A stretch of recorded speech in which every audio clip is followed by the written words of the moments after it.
Karon,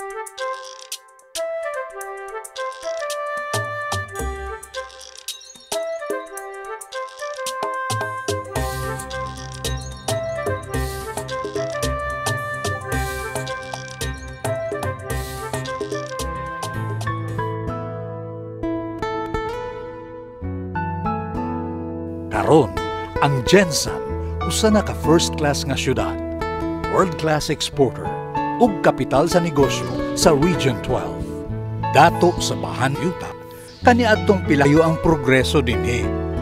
Pero tungod sa mga naunang nang limbasog dinhi, miuswag kini nga labaw pa sa pagdahom sa uban. Pero ang material nga bahandi dili importante sa mga taga Gensan. Ang mas importante mao ang mga batasan nga uban sa pagtukod sa syudad, kakugi sa trabaho, paghigugma sa pamilya, ang pagtuo sa Dios. Kining tanan anhaa pagyapon ug gipakusgan pa. Kini ang mga numerong dunay dalang istorya.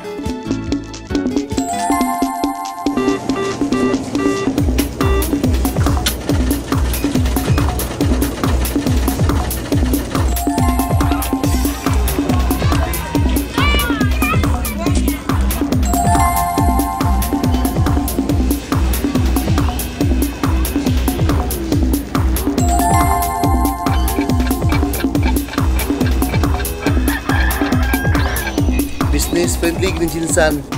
Isang semana lang nakuha din ako akong business permit. Way dugay, way ulat-ulat o walay fixer.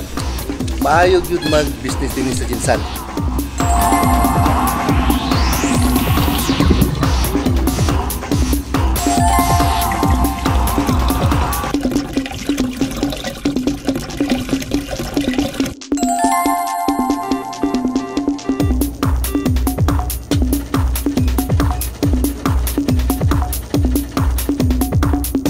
Ialagaan ni Mayor Darlene ang fishing industry sa tanang improvements sa fishport.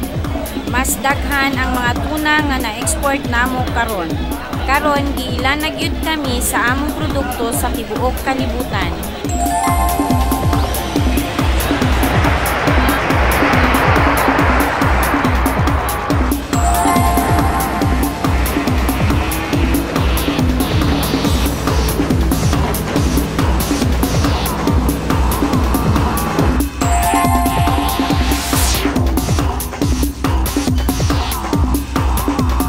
Lisod nang inabuhi sa Tiangge nga adunay upat ka anak.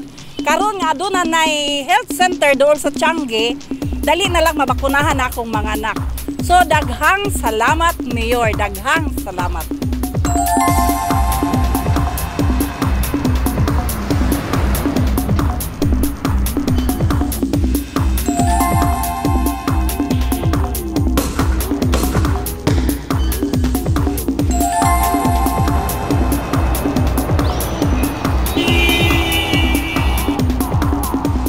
Ako gina-finance sa sakayan, taga Kuan, Malapatan, ug taga Kiamba.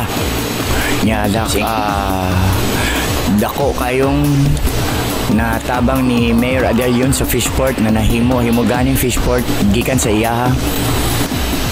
Daghan kayong natabangan niyang mananagat sa Gensan.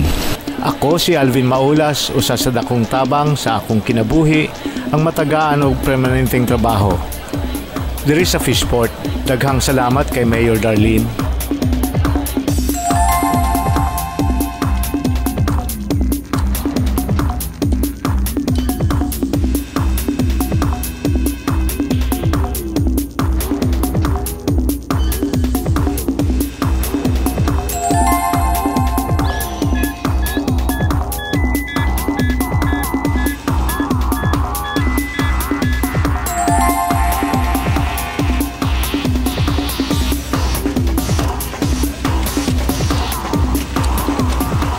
Sa among pamilya, nakaskwela kami tanan. Nakagraduate kami sa livelihood program ni Mayor Darlene.